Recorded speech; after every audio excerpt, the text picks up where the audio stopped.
Down with this sort of thing.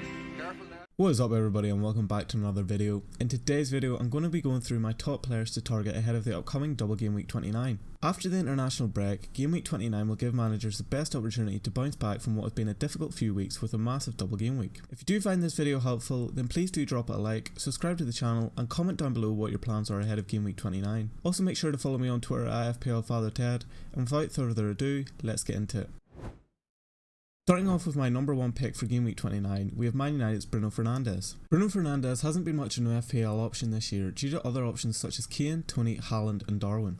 However, with his upcoming double game week 29, now seems like the right time to own Bruno. One of the main reasons why Bruno is such an appealing option is due to his 19 big chances created this season, which is more than 3 times more than second place Shaw. With 11 goals and assists this season, Bruno is only second behind Rashford for goal involvements. This is even more impressive when we consider the form Rashford has been in this season. Bruno is also a very appealing option due to him doubling this week as he faces off against Newcastle and Brentford before playing Everton at home in game week 30. However, there are two major problems with bringing in Bruno this week. Firstly, due to Casemiro being suspended, it is very likely that Bruno will drop deeper in order to provide more cover for the defence. If this is the case, then his attacking output will become extremely limited, thus making him a worse option. The second issue is that owning Bruno in game week 29 means that getting Haaland in game week 30 becomes extremely difficult due to not having enough funds. If you already own Kane, then it is very unlikely you will be able to do a straight swap of Tony to Haaland if you bring in Bruno in game week 29. If this is the case, then I would seriously advise against going Bruno this week.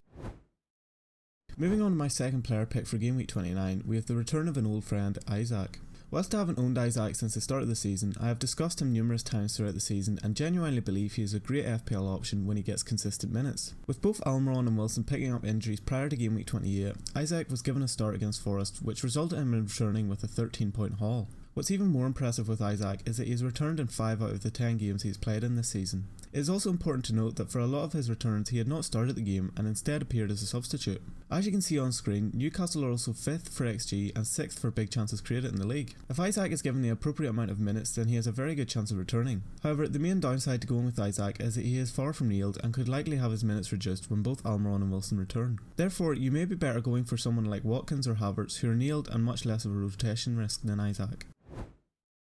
Kai Havertz is a player I've seen a lot of people discuss in recent weeks. If we look at his current form, we can see that he has returned in his last 2 games. Havertz is also Chelsea's top goalscorer and is also the designated penalty taker as confirmed by Graham Potter a few weeks ago. Whilst all this data does make Havertz an appealing option, it would be important for managers to not be completely fooled by the data they see. If we break down some of Havertz's data this season, we can see that he has only scored 2 non-penalty goals this calendar year. What this means is that his returns are strongly based on penalties and not actual in-play goals. This would be a worry to me as you would be relying on Chelsea getting a penalty in order for Havertz to return. Furthermore, Havertz is also top for big chances missed and fouls committed per 90 in the Chelsea team. This is a pretty big issue as it massively reduces the chances of Havertz being in the bonus points each game. However, Chelsea do have a good double game week 29 as they face off against Villa and Liverpool at home. If Havertz plays both these games, then it would be fair to argue that he's a very good option for this week.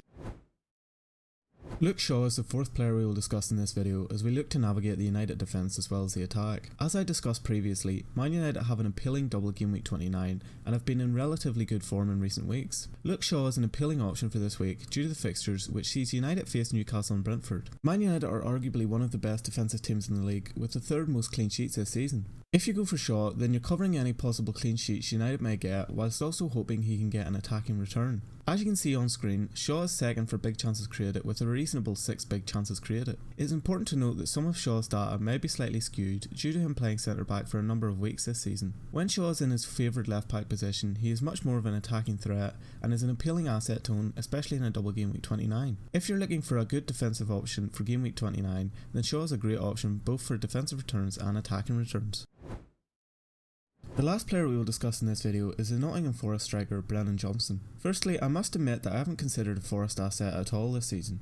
However, game week 29 has changed that. It would be fair to say that Forest have an appealing double game week this week as they face off against Wolves at home and then Leeds away. These 2 fixtures are arguably the best double game week you could have this week. At only 5.7 million, Johnson is a great attacking option to own, which could also allow you to go for Bruno this week and still get Haaland next week without any issues. As you can see on screen, Johnson is Forest's top goal scorer this season with an impressive 7 goals. Furthermore, he has also created the 2nd most chances for Forest this season and has a respectable 6.8 expected goals. However, it is important to remember that Johnson is purely a fun punt for Game Week 29 rather than a long-term option. If you're looking to chase rank, then he could be a great option this week. I wouldn't be surprised if he manages to return this week in either fixture, but with only one return in his last 6 games, it may be wise to avoid. If you need a 1 week punt for your team, then I would recommend going for Johnson. He's only owned by 2.3% of managers, and thus could be a brilliant asset if he returns.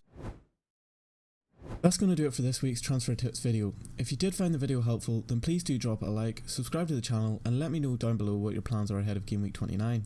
Also make sure to follow me on Twitter at fplfatherted. Thanks for watching and good luck this game week.